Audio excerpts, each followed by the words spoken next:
Hi, I am Dr. Vishal Malpani. I am a practicing physician and medical director at WellMed Medical Group. I'm board certified in family medicine, geriatrics, and hospice and palliative care. And I'm here to tell you about a series of videos that were created for you to explain more about advanced care planning. Now, advanced care planning is the process of understanding our values and sharing those values with our loved ones and our care teams so that our wishes, beliefs, and values are honored and supported every step of the way. Now, we have 3 series of videos to explain this process. The first video provides details about how to have an advanced care planning discussion. The second video tells you about the goals of care, and this video is about what to talk about during the advanced care planning process.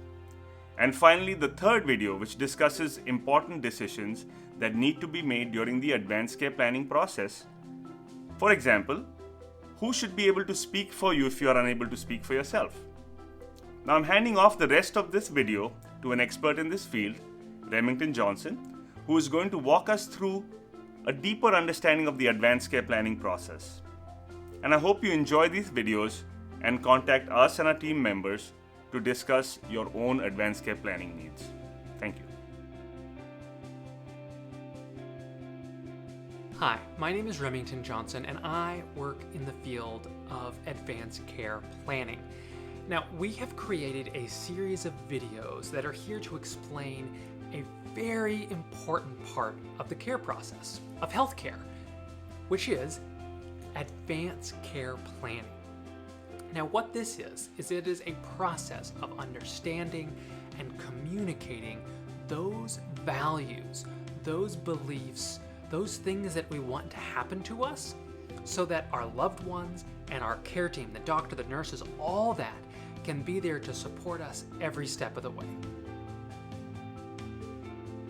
So why do we do advanced care planning? Well, we do it because all of us will likely be in a place sometime where we're not able to tell the medical team or our loved ones what we would want.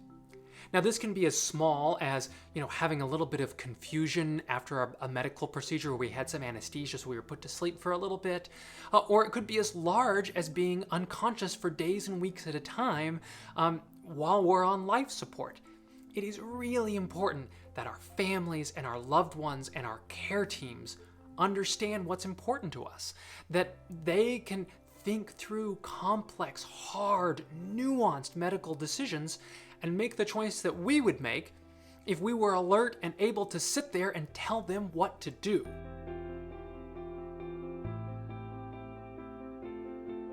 So the work of advanced care planning, it benefits us, absolutely, but it's also there to support our loved ones so that they can have the peace of mind and the support to run hard and fast and support us in exactly what we want. It gives them sort of the courage to either tell them to do everything possible or tell them to sort of pivot, and maybe we do sort of a middle area, or maybe even it's about just keep us comfortable and let us just, rest into this, right? It's really important that our loved ones know what we want so there's no hesitation when big decisions need to be made, or even little decisions.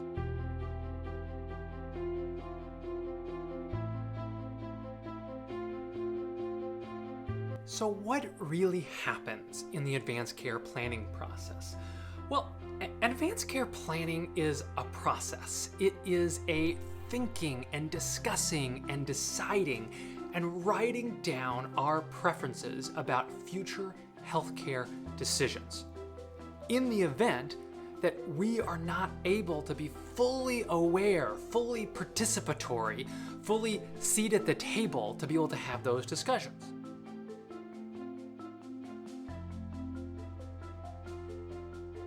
So the first thing we do in this is not write anything down or sign anything, none of that. The very first thing we do is we do value discovery. And this is where we, the care team, and you work together to really understand what feels important to you about your life. What feels good about it now? What things are you looking forward to in the future? Are there things that you absolutely do not want? Or are there things that you absolutely do want? And some of this is about sort of reflecting on people that have gone before us. So maybe you have a great aunt once removed who, when she began the aging process, she did it with such grace and such courage and such beauty that you say, I want to do it just like her. Or maybe you have an uncle twice removed who, as he went through the aging process, every time you heard about a decision he was making or something that happened to him, you said, I absolutely do not want to do it like him. Those are things that we want to hear, that your loved ones need to hear, so that if and when you're in a place where you can't fully talk to us or tell us what you want, that the care team has a sense of, if you were there, what you would tell us to do. Now, after we do this process of values discovery, where we've thought about sort of what we want, what we absolutely don't want, what's important to us about life, what do we really want to maintain, then we begin the process of communicating that. So these are by sharing these conversations with our important loved ones, talking about it with our doctors and our nurses and those pieces of our care team that are important to us. We might bring in our faith leaders, our clergy, those sorts of folks to have, make sure they understand who we are and what we would want. And at the very, very end, we have the option to write some things down. This is not required. It is not the most important part of this. The most important part of this are the conversations we have with those who care about us.